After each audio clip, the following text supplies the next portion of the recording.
ನಮಸ್ತೆ YK YouTube ಚಾನಲ್ಗೆ ಸ್ವಾಗತ. ಈ ವಿಡಿಯೋದಲ್ಲಿ ಯಾವ ವಿಚಾರ ನಾವು ಡಿಸ್ಕಷನ್ ಮಾಡ್ತಾ ಇದ್ದೀವಿ ಅಂದರೆ ಸೌತ್ ವೆಸ್ಟರ್ನ್ ರೈಲ್ವೆ. ಅದು ನಮಗೆಲ್ರಿಗೂ ಗೊತ್ತು, ನೈಋತ್ಯ ರೈಲ್ವೆ ಅಂತ ಹೇಳ್ಬಿಟ್ಟು. ಅದು ಹುಬ್ಳಿಯಲ್ಲಿದೆ.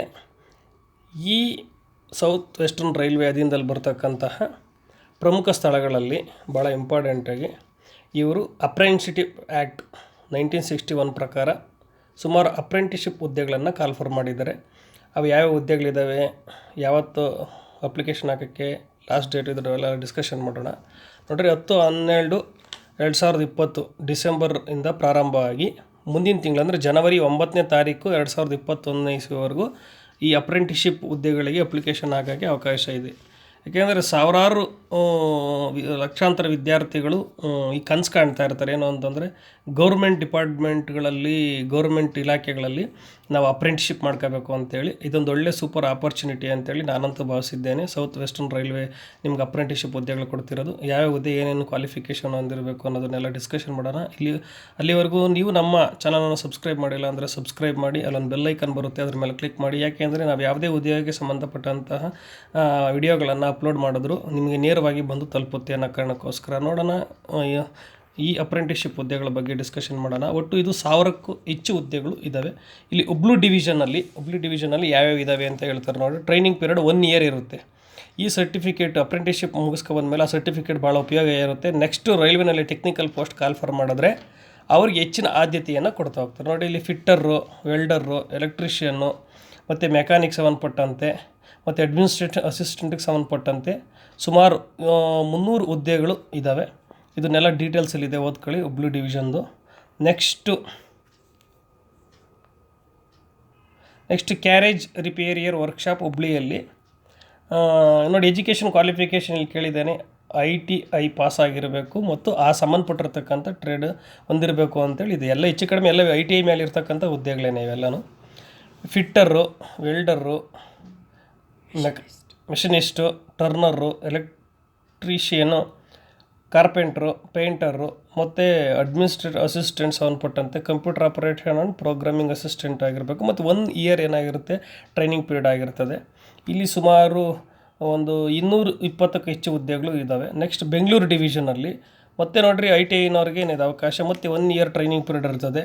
ಇಲ್ಲೂ ಅಷ್ಟೇ ಫಿಟ್ಟರ್ ಇದೆ, ಎಲೆಕ್ಟ್ರಿಷಿಯನ್ ಇದೆ, ಮತ್ತು ಎಲೆಕ್ಟ್ರಿಷಿಯನ್ ಜನರಲ್ ಇದೆ, program and system administration assistant ಇದೆ, ವೆಲ್ಡರ್ ಇದೆ, ಫಿಟ್ಟರ್ ಇದೆ. ಒಟ್ಟು ಇದರಲ್ಲೂ ಅಷ್ಟೇ 288 ಹುದ್ದೆಗಳು ನಾವು ನೋಡ್ತಾ ಹೋಗ್ಬೋದು ಇದರಲ್ಲಿ.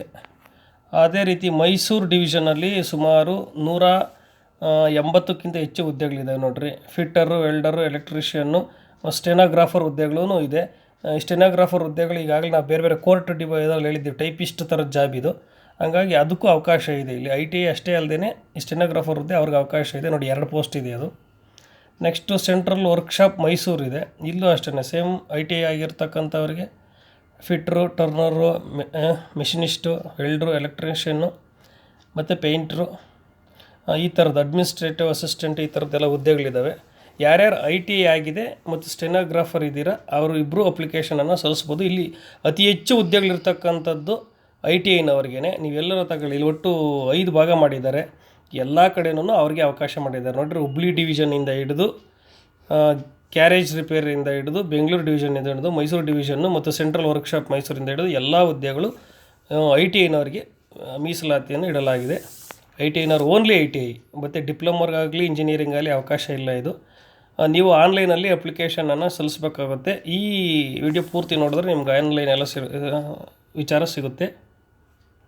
ಮತ್ತು ಇದನ್ನು ಕ್ಯಾಟಗರಿ ವೈಸೇ ಅವ್ರೇನು ಮಾಡ್ತಾರೆ, ಅಪ್ರೆಂಟಿಸ್ಶಿಪ್ಗೆ ಕಾಲ್ ಮಾಡ್ತಾರೆ. ಯಾವ ರೀತಿ ಜಾಬ್ಗೆ ಕ್ಯಾಟಗರಿ ವೈಸ್ ಕರೀತಾರೋ ಅದೇ ರೀತಿ ಇಲ್ಲೆಲ್ಲ ಕರೆದಿದ್ದಾರೆ ನೋಡಿರಿ. ರಿಸರ್ವೇಷನ್ನು ಎಲ್ಲ ಇದೆ. SCಗಳು ಲಭ್ಯ ಆಗದಿದ್ದಲ್ಲಿ STಗಳಿಗೆ ಕೊಡ್ತಾರೆ, STಗಳು ಲಭ್ಯ ಆಗದಿದ್ದಲ್ಲಿ SCಗೆ ಕೊಡ್ತಾರೆ ಅಂತಕ್ಕಂಥ ಅವ್ರನ್ನ ಫಿಲಪ್ ಮಾಡ್ಕೊತಾರೆ ಅನ್ನೋ ವಿಚಾರನ ಈ ನೋಟಿಫಿಕೇಷನಲ್ಲಿ ಪ್ರಮುಖವಾಗಿ ಹೇಳಿದ್ದಾರೆ. ನೋಡಿ, ಇದನ್ನು ಯಾವ ರೀತಿ ಅವ್ರಿಗೆ ಅಪ್ರೆಂಟಿಸ್ಶಿಪ್ಗೆ ತಗೋಬೇಕು ಅಂದ್ರೆ ಲಕ್ಷಾಂತರ ವಿದ್ಯಾರ್ಥಿಗಳು ಅಥವಾ ಅಪ್ಲಿಕೇಶನ್ ಸಲ್ಲಿಸ್ತಾರೆ.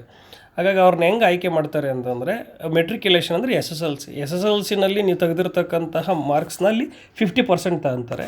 ಮತ್ತು ITI ನೀವೇನು ಮಾಡಿರ್ತಾರೆ ಸಂಬಂಧಪಟ್ಟಿರ್ತಕ್ಕಂಥ ಟ್ರೇಡಲ್ಲಿ ಅದರಲ್ಲಿ 50% ತಗೊಂತಾರೆ. ಎರಡನ್ನೂ ಸೇರಿಸಿ ಕಟ್ ಆಫ್ ಲಿಸ್ಟ್ ಏನು ಮಾಡ್ತಾರೆ ಅಂತಂದರೆ ಬಿಟ್ಟು ಅದ್ರ ಮೇಲೆ ಏನು ಮಾಡ್ತಾರೆ ಅಪ್ರೆಂಟಿಸ್ಶಿಪ್ಗೆ ಆಯ್ಕೆ ಮಾಡ್ಕೊತಾರೆ. ಇದು ಮೋಡ್ ಆಫ್ ಸೆಲೆಕ್ಷನ್ ಬೇಸಿಸ್, ಯಾವ ರೀತಿ ಸೆಲೆಕ್ಷನ್ ಮಾಡ್ತಾರೆ ಅಂತಕ್ಕಂಥ ವಿಧಾನ ಇದು. 5 years.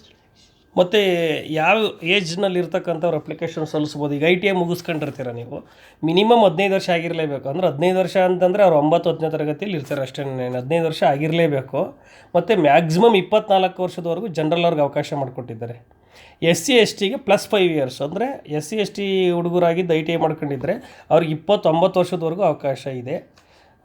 ಮತ್ತು OBC ಹುಡುಗರು ಯಾರಿದ್ದೀರಾ ಅವ್ರಿಗೆ 24+3 ಅಂದರೆ 27 ವರ್ಷ ಅವಕಾಶ ಇದೆ. ಒನ್ಸ್ ಅಗೇನ್ ಹೇಳ್ತಾ ಇದ್ದೀನಿ ನೋಡಿ, ಎಲಿಜಿಬಿಲಿಟಿ ಕಂಡೀಷನ್ಸು ಮಿನಿಮಮ್ ಎಲ್ಲರೂ ಪೂರೈಸಿರ್ತೀರ ಬಿಡಿ, ಮ್ಯಾಕ್ಸಿಮಮ್ ಇರ್ತಕ್ಕಂಥದ್ದು ಜನರಲ್ ಅವ್ರಿಗಾದರೆ 24 ವರ್ಷದವರೆಗೂ ಇದೆ, SC STನವ್ರಿಗೆ 29 ವರ್ಷದವರೆಗೂ ಇದೆ, OBCನವ್ರಿಗೆ 27 ವರ್ಷದವರೆಗೂ ಇದೆ. ಮತ್ತು ಯಾರು ಪರ್ಸ್ನಲ್ ವಿತ್ ಡಿಸೆಬಿಲಿಟಿ ಇದ್ದೀರಾ ಅವರಿಗೆ 34 ವರ್ಷದವರೆಗೂ ಇದೆ ಅವಕಾಶ. ಆಮೇಲೆ ಈ ಆನ್ಲೈನ್ ಅಪ್ಲಿಕೇಶನ್ ಹಾಕೋದಕ್ಕೆ ಏನು ಫೀಸ್ ಇದೆ, ಇದು ಫೀಸ್ ಏನು ಕಟ್ಟಬೇಕು ಈ ಹುದ್ದೆಗಳಿಗೆ ಅಪ್ಲಿಕೇಶನ್ ಸಲ್ಲಿಸೋದಕ್ಕೆ ಅಂದರೆ, ಜನರಲ್ ಅವ್ರಿಗೆ OBCನವ್ರಿಗೆ 100 ರೂಪೀಸ್ ಇದೆ. ಈ SC ST ವುಮೆನ್ನು ಮತ್ತು ಪರ್ಸನ್ ವಿತ್ ಡಿಸೆಬಿಲಿಟಿ ಯಾರಿದ್ದಾರೆ ಅವರಿಗೆ ಈ 4 ಕ್ಯಾಟಗರಿ ಅನ್ನೋರಿಗೆ ಇಲ್ಲ ನೋಡಿ, SC ST ವುಮೆನ್ನು ಮತ್ತು ಪರ್ಸನಲ್ ಡಿಸೇಬಲ್, ಏನು ನಾವು ಹ್ಯಾಂಡಿಕ್ಯಾಫ್ಟ್ ಅಂತೇಳಿ ಮುಂಚೆ ಕರೀತಾ ಇದ್ವಿ, ಅವರಿಗೆ ಈ 4 ಜನಕ್ಕೆ ಯಾವುದೇ ರೀತಿ ಫೀಸ್ ಇಲ್ಲ. ಬಟ್ OBC ಮತ್ತು ಜನರಲ್ ಅವ್ರಿಗೆ 100 ರೂಪೀಸ್ ಫೀಸ್ ಇದೆ. ನೋಡಿ, ಅರ್ಜಿ ಸಲ್ಲಿಸುವ ವಿಧಾನ ಹೌ ಟು ಅಪ್ಲೈ ಅಂತ ಇಲ್ಲಿದೆ ನೋಡಿ. ಆನ್ಲೈನ್ಗೆ ಹೋಗಬೇಕು, ಎಲ್ಲಿ ವಿಸಿಟ್ ಮಾಡಬೇಕು ನೀವು ವೆಬ್ಸೈಟಲ್ಲಿ ಅಂತಂದರೆ ಗೂಗಲ್ಗೆ ಹೋಗಿ www.rrchubli.in ಅಂತಿರ್ತೈತೆ, ಅಲ್ಲಿ ಹೋಗಿ ನೀವು ಅಪ್ರೆಂಟಿಸ್ಶಿಪ್ಪನ್ನು ಸಂಬಂಧಪಟ್ಟಂಗೆ ಹೊಡೆದ್ರೆ ಎಲ್ಲ ಡೀಟೇಲ್ಸ್ ಬರ್ತದೆ ನೋಡಿರಿ. ಇಲ್ಲೆಲ್ಲ ಸ್ಟೆಪ್ಸ್ ಇದ್ದಾವೆ. ಈ ವಿಡಿಯೋ ನೀವು ಸರಿಯಾಗಿ ನೋಡ್ಕೊಂಡು ಅದ್ರ ಸ್ಟೆಪ್ ಫಾಲೋ ಮಾಡ್ಕೊಂಡು ನೀವು ಆನ್ಲೈನಲ್ಲಿ ಅಪ್ಲಿಕೇಶನ್ ಸಲ್ಲಿಸಿ. ಒಳ್ಳೆಯದಾಗಲಿ. ನೀವು ಅರ್ಜಿಯನ್ನು ಈಗಲೇ ಸಲ್ಲಿಸಿ, ಮಿಸ್ ಮಾಡ್ಕೋಬೇಡಿ. ಇನ್ನು ಕೇವಲ 25 ಡೇಸ್ ಅಷ್ಟು ಅವಕಾಶ ಇದೆ, ಮಿಸ್ ಮಾಡ್ಕೋಬೇಡಿ, ಅರ್ಜಿ ಸಲ್ಲಿಸಿ ನೀವು. ಹಾಗೆ ಹೇಳ್ತಾ, ಈ ವಿಡಿಯೋ ನಿಮಗೆ ಇಷ್ಟ ಆದಲ್ಲಿ ನೀವು ಕಮೆಂಟ್ ಮಾಡಿ, ಲೈಕ್ ಮಾಡಿ, ಹಾಗೆ ಇತರರಿಗೆ ಶೇರ್ ಮಾಡಿ. ಇದು ಎಲ್ರಿಗೂ ಮಾಹಿತಿ ತಲುಪುವಂತ ಆಗಲಿ. ನಿಮಗೆ ಈ PDF ಏನಾದರೂ ಬೇಕು ಅಂತಂದರೆ ನೀವು ನಮ್ಮ ಈ ವಿಡಿಯೋದ ಕೆಳಗಡೆನ ಕಮೆಂಟ್ ಬಾಕ್ಸಲ್ಲಿ ಕಮೆಂಟ್ ಮಾಡಿ ಅಂತ ಹೇಳ್ತಾ ಧನ್ಯವಾದಗಳು.